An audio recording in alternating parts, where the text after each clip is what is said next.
একসঙ্গে কয়েকশো জ্যাক লাগিয়ে নির্মীয়মান রেলের আন্ডারপাস উঁচু করা হচ্ছে গ্রামবাসীদের দাবি মেনে। দক্ষিণ দিনাজপুরের বালুরঘাট থানার দৌল্লা গ্রামের রেলের এই কাজ দেখতে এলাকায় যান কেন্দ্রীয় প্রতিমন্ত্রী সুকান্ত মজুমদার। বালুরঘাট হিলি রেল লাইন সম্প্রসারণের কাজ দ্রুত গতিতে চলছে। সেই কাজেই দৌল্লা গ্রামের রাস্তায় তৈরি হয়েছিল আন্ডারপাস।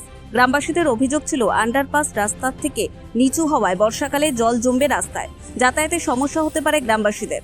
বালুরঘাটের সাংসদ সুকান্ত মজুমদারের কাছে আন্ডারপাস উঁচু করার দাবি জানান গ্রামবাসীরা। সুকান্ত মজুমদার গ্রামবাসীদের দাবি জানান রেল মন্ত্রকে। গ্রামবাসীদের দাবি মেনে প্রায় তৈরি হয়ে যাওয়া সেই আন্ডারপাস উঁচু করার কাজ চলছে রেল দফতরের। কয়েকশো জ্যাক দিয়ে কংক্রিটের তৈরি আন্ডারপাস উঁচু করে নিচে গাঁথনি করা হচ্ছে। সেই আন্ডারপাসের কাজ এদিন পরিদর্শনে যান কেন্দ্রীয় প্রতিমন্ত্রী সুকান্ত মজুমদার। সুকান্ত মজুমদার জানান, নিচু আন্ডারপাসের কারণে জল জমে চলাচলে অসুবিধা হবে গ্রামবাসীদের। এই দাবিতে বিষয়টি রেল মন্ত্রকে জানাই।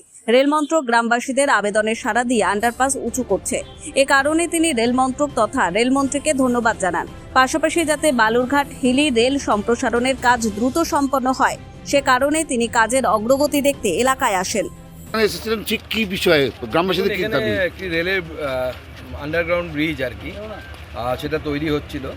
তো প্রথমে আপনারা দেখেন আন্ডারপাস যখন তৈরি হয় রেলে, তো এর আগে আমরা দেখেছি যে আন্ডারপাস নিচু হলে পরে সেখানে জল জমে, শেড টেড দিয়েও খুব বেশি রক্ষা হয় না, শেষে কিছু না কিছু জল জমে।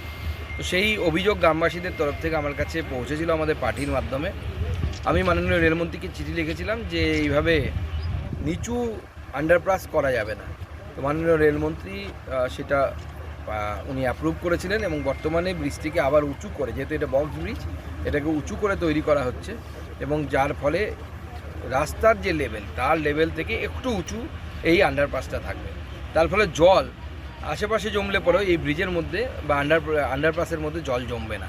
এর ফলে গ্রামবাসীদের উপকার হবে। গ্রামবাসীরা অন্যান্য জায়গায় যে জলের সমস্যা আছে, জল জমার সমস্যা আছে, তার হাত থেকে বাঁচবে। এর ফলে তো খরচ বাড়লো কিছুটা তো বাড়বে খরচ, সেটা তো রেল মন্ত্রণালয় দেখবে।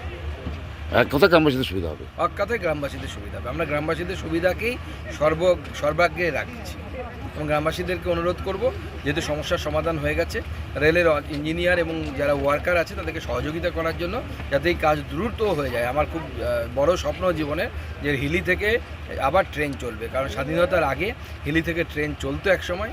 গোটা উত্তরবঙ্গের মানুষ এই হিলিতে এসে দার্জিলিং মেল ধরতো, শিলিগুড়ির পর থেকে যারা উত্তরবঙ্গের মানুষ ছিলেন। আবার সেই হিলিতে ট্রেন আসবে, এটা স্বপ্ন সফল হবে তাড়াতাড়ি। বালুরঘাট থেকে মন্টে সিংহ রিপোর্ট, পুলিক নিউজ।